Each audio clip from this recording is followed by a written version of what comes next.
Hello. ഇന്ന് ഞാൻ വന്നിട്ടുള്ളത് ഒരു ലോങ് വീഡിയോ ആയിട്ടാണ്. അപ്പോൾ ഇന്ന് ഞാനൊരു മീൻകറി ഉണ്ടാക്കുന്നുണ്ട്. അപ്പോൾ അത് നിങ്ങൾക്ക് കാണിച്ചു തരാമെന്ന് വിചാരിച്ചു. സ്പെഷ്യലൊന്നുമല്ല, സാധാരണ തേങ്ങ അരച്ച് വെക്കുന്ന ഒരു മീൻകറിയാണ്. അപ്പോൾ നമുക്ക് വീഡിയോയിലേക്ക് പോകാം.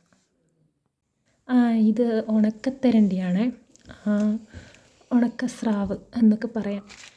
നല്ല ഒറ്റപ്പിടി എല്ലൊന്നുമില്ല, മൊത്തം ഇറച്ചിയാണ് കേട്ടോ. അതാണ് ഞാനിന്ന് കറി വെക്കുന്നത്. അപ്പം ഞാനിന്ന് ചട്ടിയിലാണ് കറി വെക്കുന്നത്. ചട്ടിയിൽ അടുപ്പത്ത് വെച്ചിട്ടാണ് കറി വെക്കുന്നത്. അപ്പോൾ ഈ ചട്ടിക്കകത്തേക്ക് നമുക്കിത് ഉപ്പ് പോകാൻ വേണ്ടിയിട്ട് കഷ്ണിച്ചിട്ട് ഇടാം. വെള്ളത്തിൽ കുറച്ച് സമയം വെള്ളത്തിലിടണം. കറി വെക്കുമ്പോൾ അങ്ങനെ അധികം ഉപ്പൊന്നും പോകണ്ട. എന്നാലും നമ്മൾ വറക്കാനാണെങ്കിൽ കുറേ സമയം വെള്ളത്തിലിട്ട് വെക്കണം ഉണക്കമീൻ. പക്ഷേ ഇതിപ്പോൾ കറി വെക്കുന്നതുകൊണ്ട് അങ്ങനെ കുഴപ്പമില്ല. ഞാൻ വേഗം തന്നെ എടുക്കുകയും ചെയ്തു കേട്ടോ. അങ്ങനെ നമ്മൾ ചട്ടിയിൽ ഇങ്ങനെ മുറിച്ചിട്ടിട്ടുണ്ട്. പിന്നെ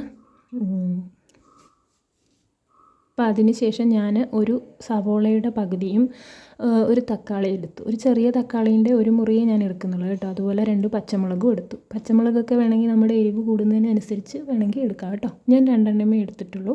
എന്നിട്ട് അത് നമ്മൾ ചെറുതായിട്ട് മുറിച്ച് ചട്ടിയിലിട്ടിട്ട് ഉപ്പും ലേശം ഉപ്പും മഞ്ഞൾപ്പൊടിയും മുളക് പൊടിയും ഒക്കെ ഇട്ട് ലേശം വെള്ളമൊക്കെ ഒഴിച്ച് ഞാൻ അടുപ്പിലാണ് കേട്ടോ വെക്കുന്നത്. അടുപ്പിൽ തീ കത്തിച്ചിട്ട് അങ്ങനെ ചട്ടിയിൽ അങ്ങനെയാണ് വെക്കുന്നത്. നമുക്ക് മീൻ കറി ഒക്കെ വെക്കുമ്പോൾ അങ്ങനെ അടുപ്പിൽ വെക്കാൻ നല്ല ടേസ്റ്റ് ഉണ്ടാവും.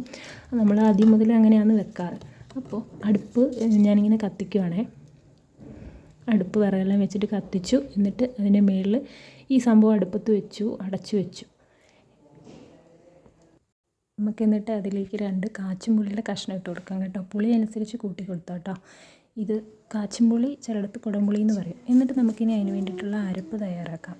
അരപ്പിലേക്ക് ഞാൻ കുറച്ച് തേങ്ങ, പിന്നെ കുറച്ചധികം കാന്താരി, വെളുത്തുള്ളി, ജീരകം, ഇത്രയും സാധനങ്ങൾ മിക്സിയിലിട്ടിട്ട് നന്നായിട്ടൊന്ന് അരച്ചെടുക്കണം കേട്ടോ.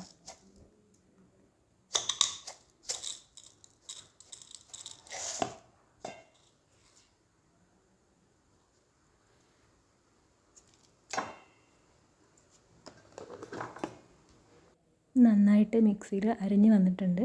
ഇനി നമുക്ക് അപ്പോഴത്തേക്കും കറി വെന്തു, കഷ്ണങ്ങളൊക്കെ വെന്തു. ഇനി അത് നന്നായിട്ടൊന്ന് ഇളക്കി കൊടുത്തതിന് ശേഷം ഈ അരപ്പ് നമുക്ക് അതിലേക്ക് ചേർത്ത് കൊടുക്കാം.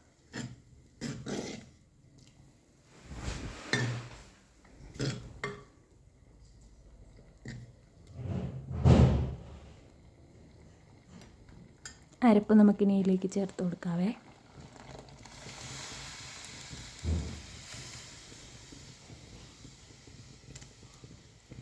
അരിപ്പ് നല്ലോണം ചേർത്ത് കൊടുത്ത് നല്ല ആവശ്യത്തിന് വെള്ളമൊക്കെ ചേർത്ത് കൊടുക്കണം. അപ്പോൾ അതിനിടയ്ക്ക് ഞാനൊരു ഒരു കരിവേപ്പില നല്ലോണം ഇട്ട് കൊടുക്കുന്നുണ്ട്. എന്നിട്ട് നന്നായിട്ട് ആവശ്യത്തിന് വെള്ളമൊക്കെ ചേർത്ത് അധികം വെള്ളമാക്കാതെ കുറുങ്ങനെ ആക്കിയിട്ട് വാങ്ങിയെടുക്കാം. അപ്പം ഇതിൻ്റെ മീൻകറി ഇത്രയൊക്കെ ഉള്ളൂ. അപ്പോൾ വീഡിയോ ഇഷ്ടമായാൽ എല്ലാവരും ട്രൈ ചെയ്ത് നോക്കുക. പിന്നെ ഇഷ്ടപ്പെട്ടാൽ ഫോളോ ചെയ്യുക. അപ്പോൾ ഇന്നത്തെ വിശേഷം ഇത്രയേ ഉള്ളൂ. ബൈ.